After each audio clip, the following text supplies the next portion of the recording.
Uma criança pode sofrer profundamente sem saber que está sofrendo? E se eu te disser que muitas vezes o comportamento que nos chamamos de birra é, na verdade, uma tentativa inconsciente de sobrevivência emocional? Pense comigo, por que que duas crianças, pelo, passando pela mesma situação, uma supera relativamente bem, enquanto a outra muda completamente o comportamento?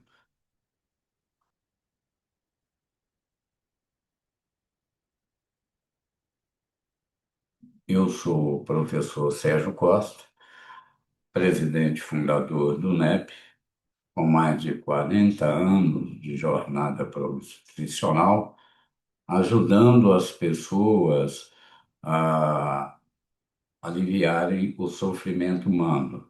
Membro da Sociedade Latino-Americana de Psicanálise.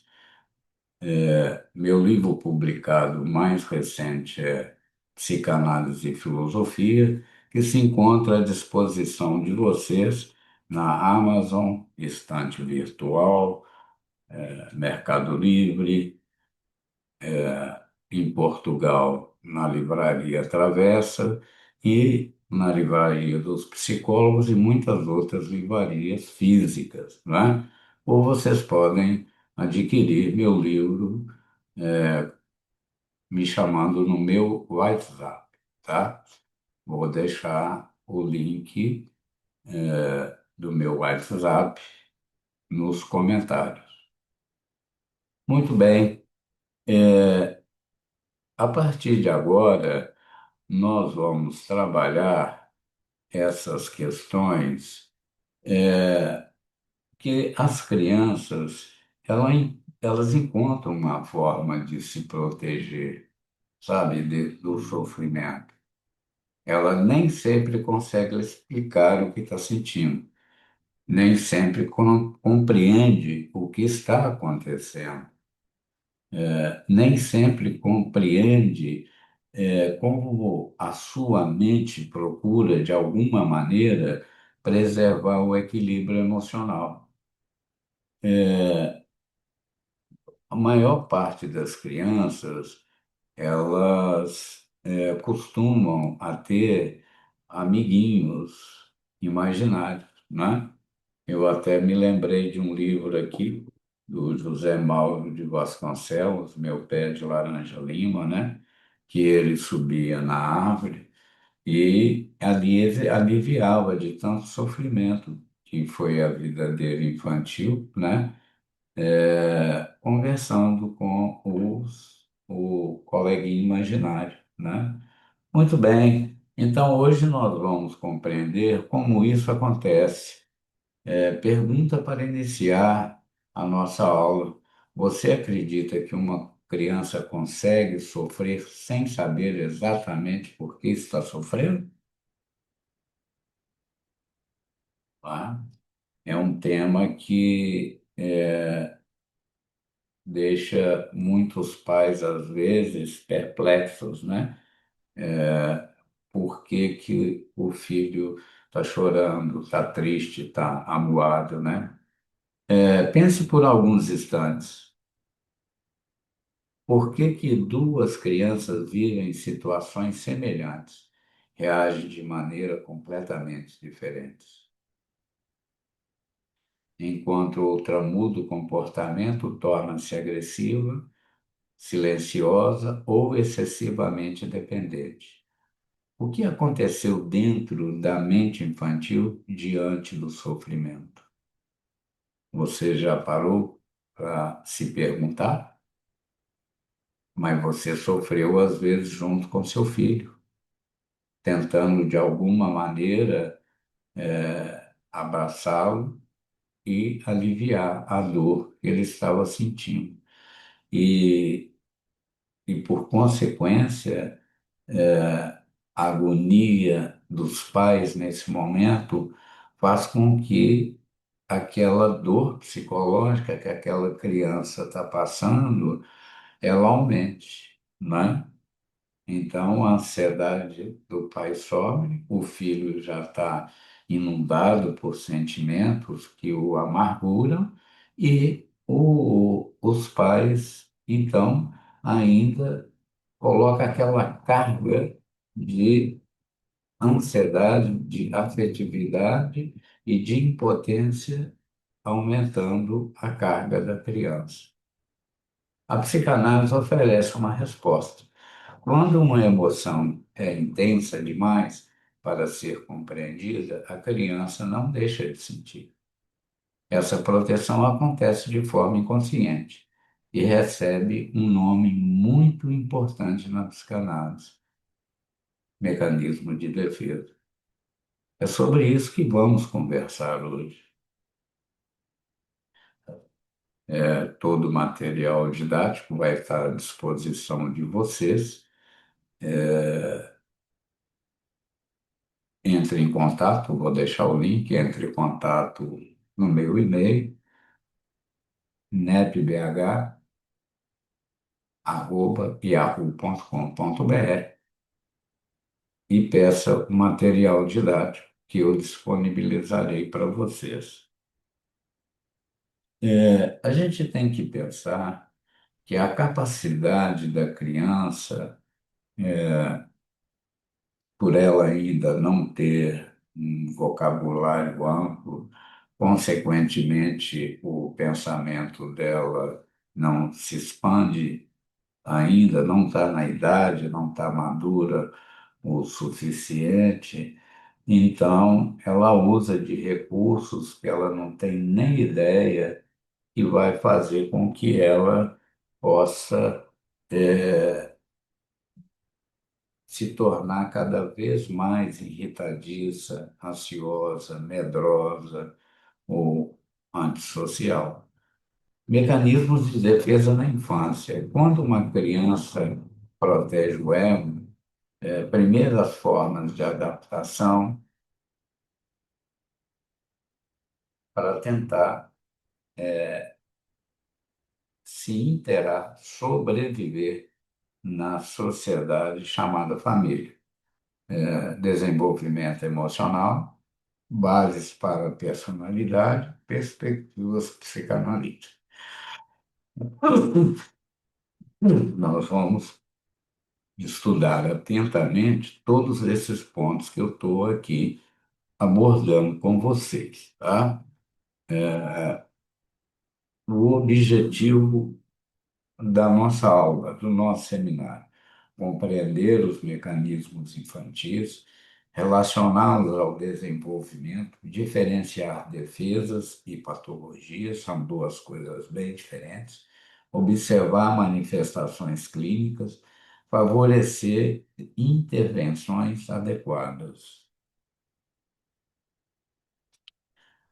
O que são mecanismos de defesa? Processos inconscientes, protege o ego, reduz a ansiedade, preservam o equilíbrio psíquico e são universais. Tanto uma criancinha brasileira quanto uma tibetana ou japonesa, nós humanos passamos por esse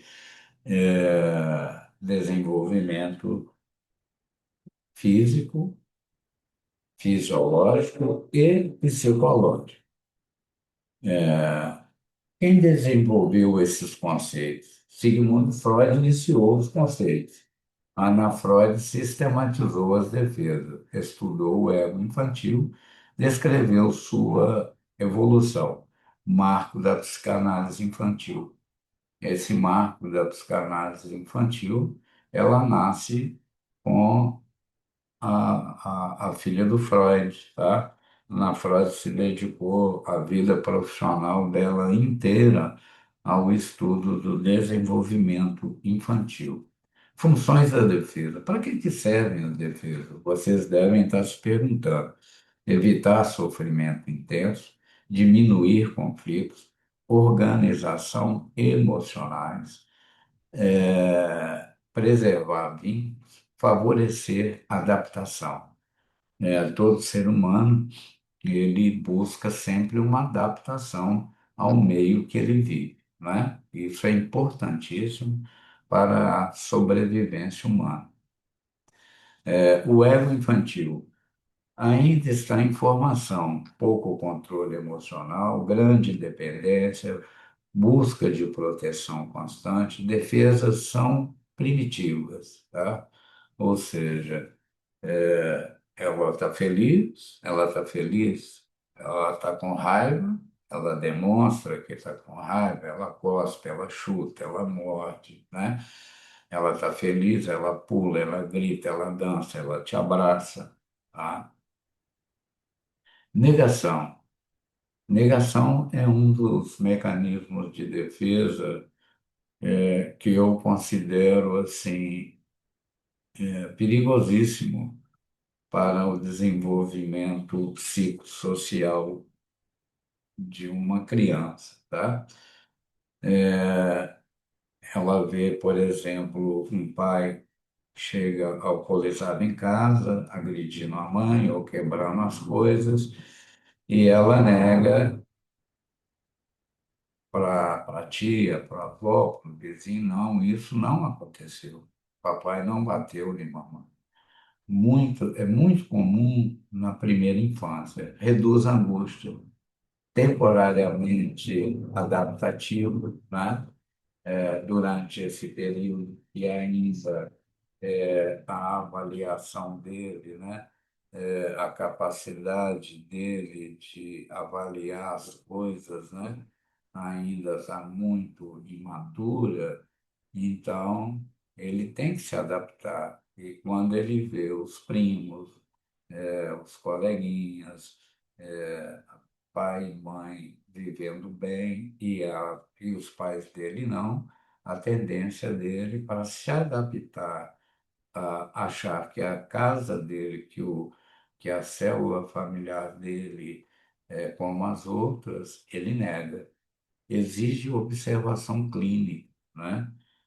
Nós clínicos, principalmente quem trabalha com criança, ele tem que ficar muito atento ao brincar na clínica, né? A criança desenvolver sentimentos através das brincadeiras, negando tudo aquilo que dificuldade ou de ruim que está acontecendo na vida dela. Repressão. A repressão é um mecanismo de defesa, retorno, quando a pessoa está em outras fases da vida, né? Segunda infância, pré-adolescência, adolescência, ou até jovem adulto, costuma retornar à fase primeira, né? A fase inicial da vida dele. Então, tem adolescentes ou jovens adultos que voltam a chupar dedo, fazem xixi na cama, buscam segurança, frequentemente após perdas, né? Uma separação, um trauma familiar muito grande, tá? Projeção. Coloca coloca outros seus sentimentos. Foi ele que fez, não fui eu, foi ele que quebrou a janela, não fui eu. Reduz a culpa.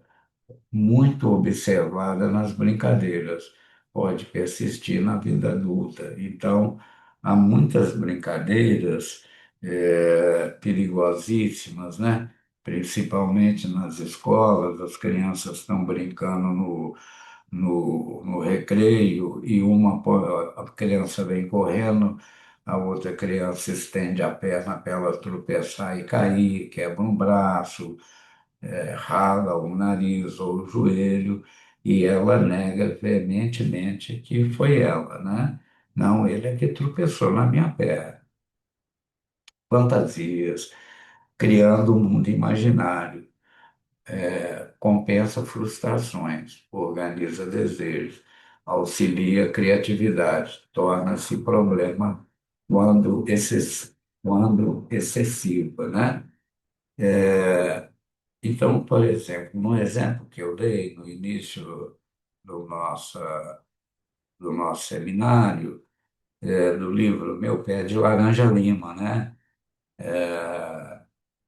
O, o Zezé, ele subia na árvore, fugindo da irmã mais velha, Jandira, que sempre queria castigar, bater, né? Puni-lo, e ali ele conversava com esse amigo invisível, e isso se tornou uma praxe, né? E isso torna para ele um problema até um certo ponto, quando ele conhece um comerciante da cidade, um português, que passa a gostar dele e a ser um amigo e conviver e amparar o Zezé, né? O José Mauro de Vasconcelos. Eu indico, é um livro infanto-juvenil, mas muito gostoso de ler e nos dá uma noção, enquanto profissionais, e até não profissionais da psicanálise, entender como se forma o psiquismo humano, né? O que se passa com uma criança e como ela cresce e se desenvolve. Identificação. Imita pessoas importantes, aprende comportamento, forma identidade, internaliza modelos, à base do superego. Então, o José Mauro, ele cria uma identificação muito grande com o personagem do português, que ele mesmo cria, né? E quando se torna escritor e cria, escreve o livro e relata esse personagem que aconteceu, foi real na vida dele, ele se identifica muito com aquele homem, com aquela figura, e se torna o homem que se tornou, né? Projeção incorpora valores. Então, uma criança, ela pode desculpe, valor dos avós, dos pais, dos tios, do vizinho, do professor, tá? Absorve regras familiares, tá? Então, por isso que é importante manter um certo equilíbrio na educação dos filhos e na convivência familiar, né? Interioriza figuras parentais, né? Pai, a mãe. Então, se papai ou mamãe não tem um comportamento muito assim condizente com um adulto, essa criança vai incorporar, né, através da introjeção, aquele comportamento infantilizado e vai se tornar um adulto infantilizado como os dos seus pais, né? Forma consciência moral, a gente vê que tem adultos que não têm dentro de si consciência moral alguma, né? Influenciando a autoestima, né? Se é uma pessoa que teve uma introjeção positiva, ela vai estar sempre positivando o positivo, né? Ou seja, uma pessoa que tem uma autoestima. Se ela teve uma educação, uma convivência com pais que demonstravam falta de valor, falta de vontade, então essa criança, quando se tornar um adulto, prestem atenção na fala de alguns adultos, né, que convivem com vocês, elas vão estar sempre positivando o negativo.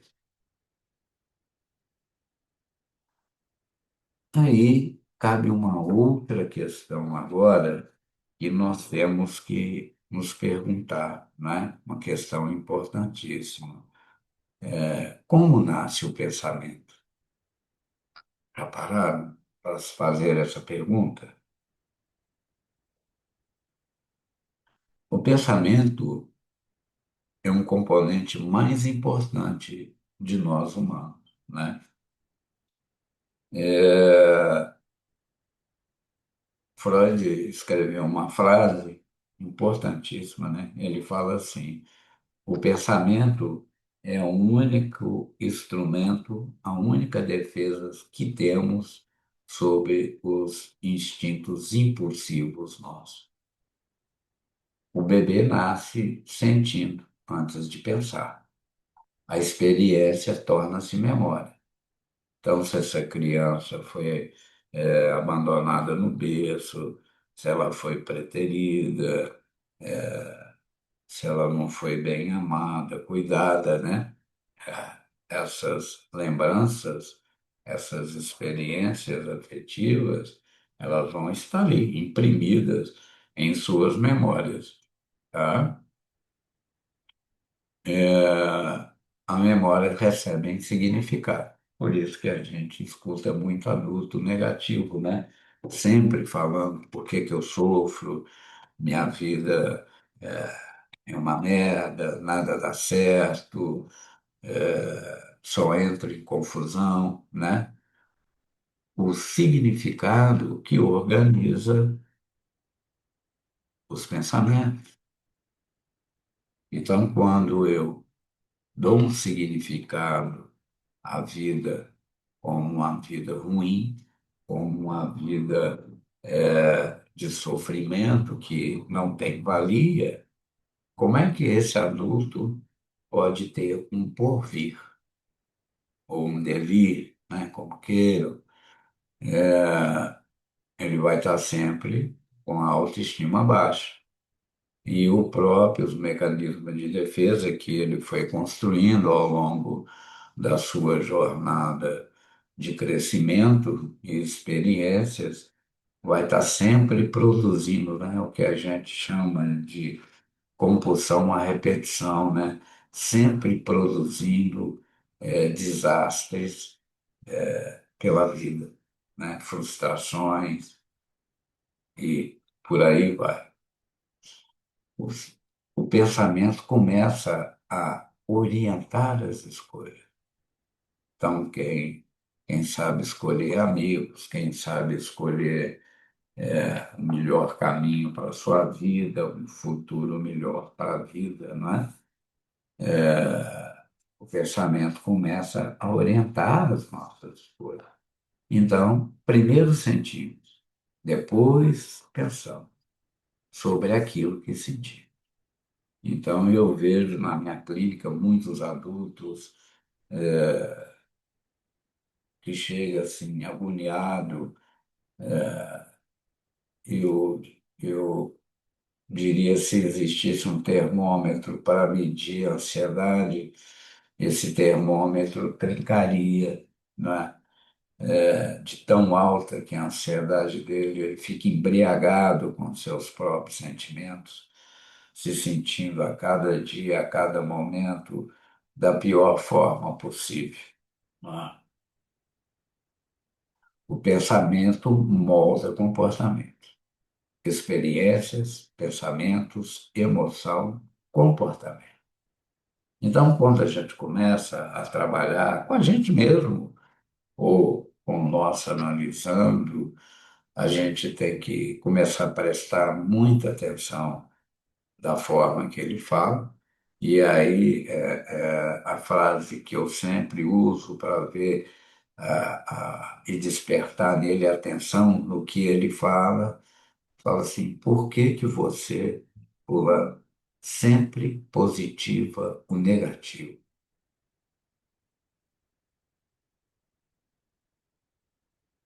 Então, eu estou levando ele a perceber as experiências, como influenciaram o pensamento dele, como cria emoções negativas e como altera todo o comportamento dele. E aí, em seguida, posso dizer essa frase: por que que você positiva tanto negativo? Eu levo ele a pensar. À medida que nós mudamos a nossa linguagem, mudamos o nosso pensamento, consequentemente, o nosso comportamento na sociedade, entre amigos, no nosso trabalho, ele se modifica. Tá? É quase que pensar numa criancinha, perceber uma criança. A criança interpreta o que vive. Papai não gosta de mim, mamãe não me ama, eu não quero apanhar. A interpretação produz emoção. Então, a interpretação infantil, ela é rasa, ela é limitada. E a gente vê adultos assim, com interpretações infantis. Interpretação produz emoções. Emoções influenciam ações. Então, um adulto, numa discussão doméstica, aí um fala mal da mãe do outro, o outro regride e acha que uma criança. Não fala mal da minha mãe, não, senão você vai ver comigo. É uma criancinha, né? É uma criancinha de quinta série, não é? Ações repetidas tornam-se hábitos. Compulsão à repetição. Os hábitos ajudam a formar a personalidade. Aqui você pode inserir um fluxograma grande e simples na sua vida. Ah, não se esqueça de apreender esse fluxograma. Ou seja, vamos repetir, esse aqui, ó. Experiência, pensamento, emoção, comportamento. Sempre se pergunte, por que que eu positivo tanto o negativo? Experiência, pensamento, emoção, comportamento. Eu mudo a linguagem, eu mudo o pensamento, eu transformo minhas emoções e eu mudo de comportamento. O ambiente ensina a criança a pensar. A família é a primeira escola emocional. A primeira escola, quando a gente vem ao mundo, é a escola emocional. A família, repito, é a primeira escola emocional. A linguagem organiza os pensamentos. O afeto dá significado às experiências. Cada palavra pode fortalecer ou ferir. É assim que começamos os mecanismos de defesa.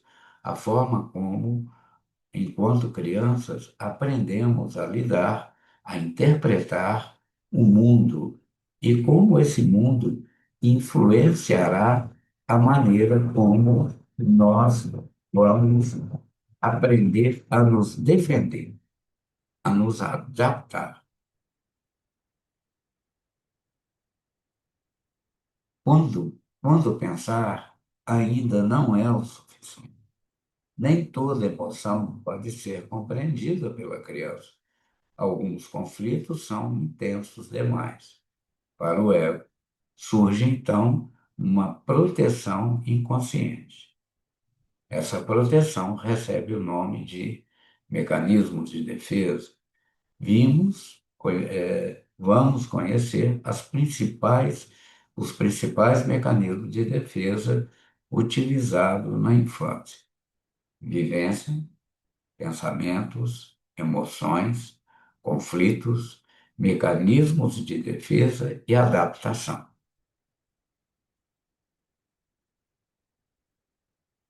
Formação reativa. A criança demonstra o oposto que sente. Esconde impulsos que geram ansiedade. Então, a criança, passando da fase do pai à fase anal, dos 3 para 4 anos, quem tem criança pequena ou sobrinho, prestem atenção que elas, quando chega uma visita ou quando chega os pais, elas começam a olhar para eles e mensurar, medir como é que está a emoção dele, para ver se ele pode ir correndo para os braços dos pais brincar ou ficar esperando que os pais se pronunciem, tá? Então, porque tem dias que o pai chega, está feliz, brinca. Tem dia que o pai chega, a criança vai brincar, vai repetir e o pai xinga. Aí ela passa a ficar na angústia. E quando gera angústia, o que que gera em nós? Uma tensão maior no comportamento com quem estamos lidando, não é?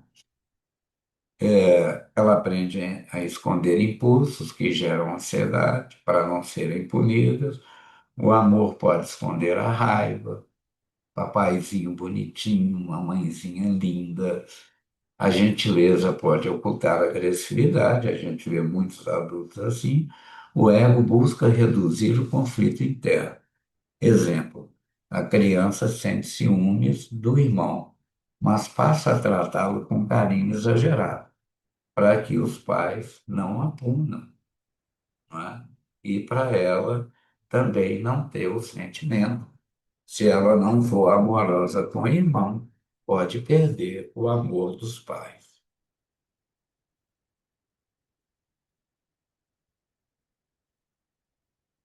Vamos entender esse outro mecanismo de defesa que denominamos de deslocamento. Emoção muda de alvo. O conflito permanece inconsciente. A descarga ocorre em alguém mais seguro. É comum após grandes frustrações. Reduz temporariamente a tensão. Exemplo: leva a bronca da mãe. Ele chuta o brinquedo. A fobia.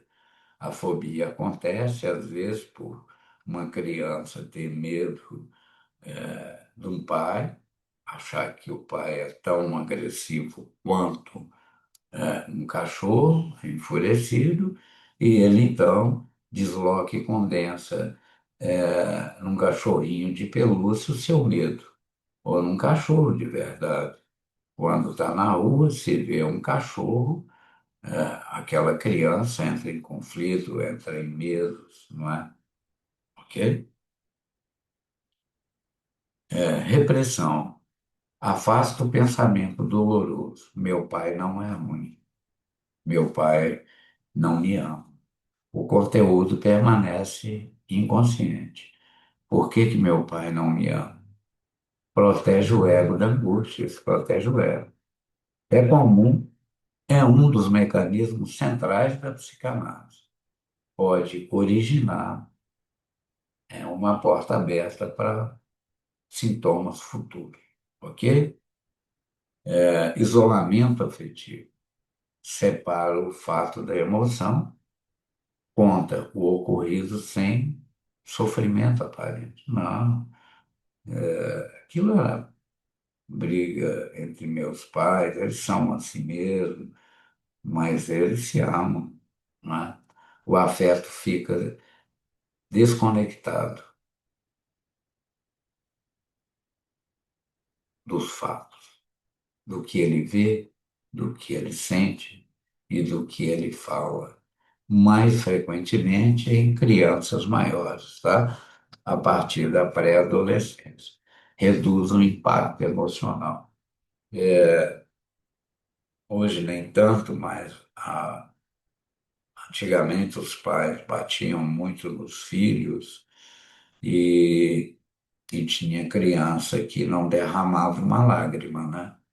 Então esse aí seria esse sofrimento de esse mecanismo de defesa de isolamento afetivo, colocar de castigo, não reclamar, fingir que não está sentindo nada, que aquilo não afetou, que o que é o isolamento afetivo? Nós vamos agora diferenciar duas coisas importantíssimas. O isolamento afetivo, para Freud, especialmente em pacientes, ocorre em pacientes obsessivos.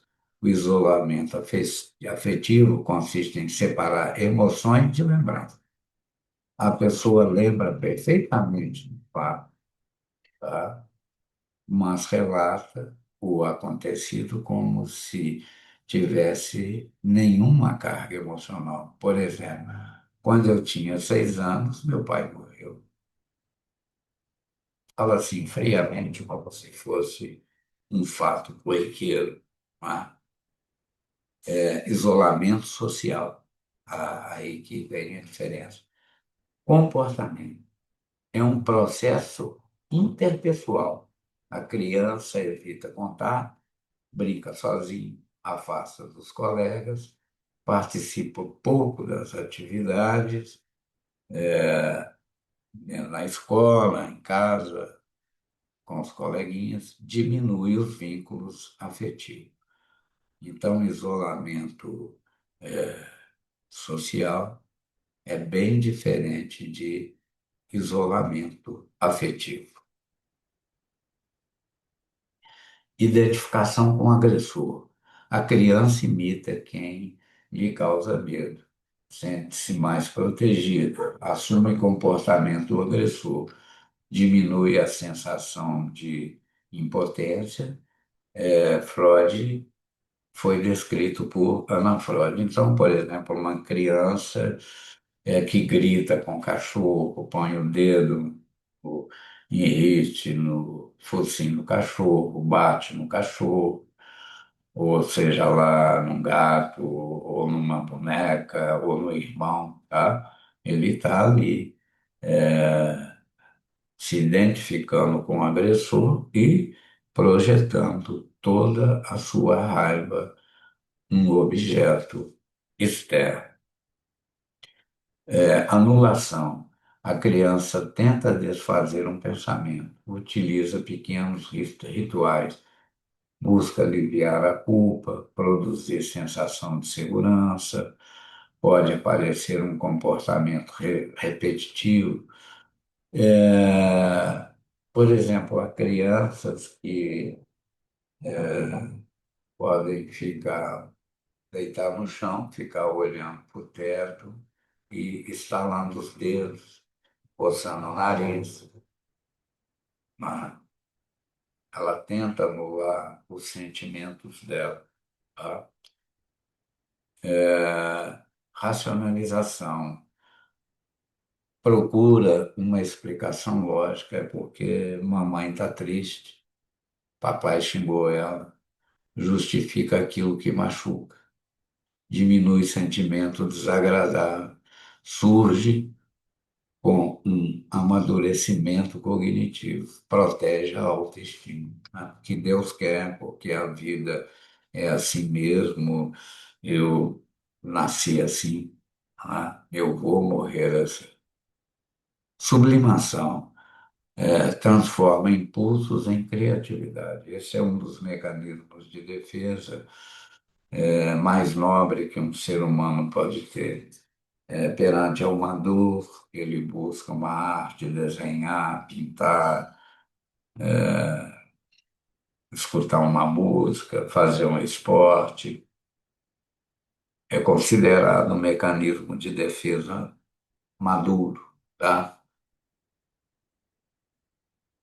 Compensação, desenvolve outras habilidades, buscando superar limites, fortalecer a autoestima, favorecer a adaptação, estimula o crescimento pessoal, tá?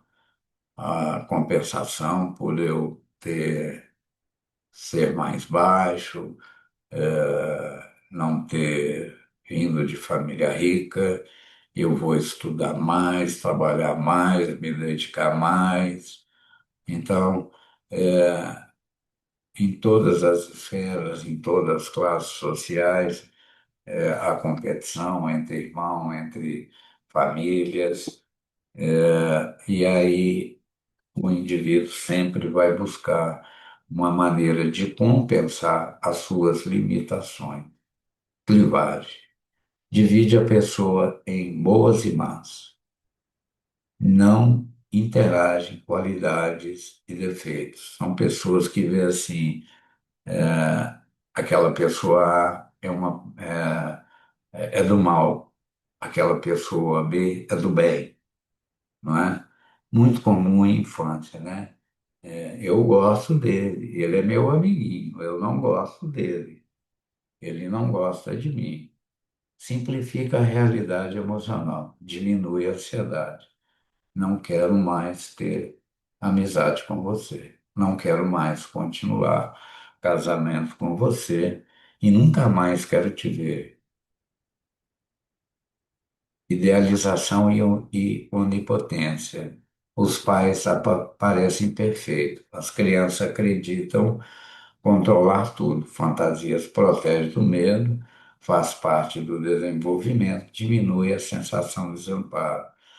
Meu pai me protege, meu pai vai matar o ladrão.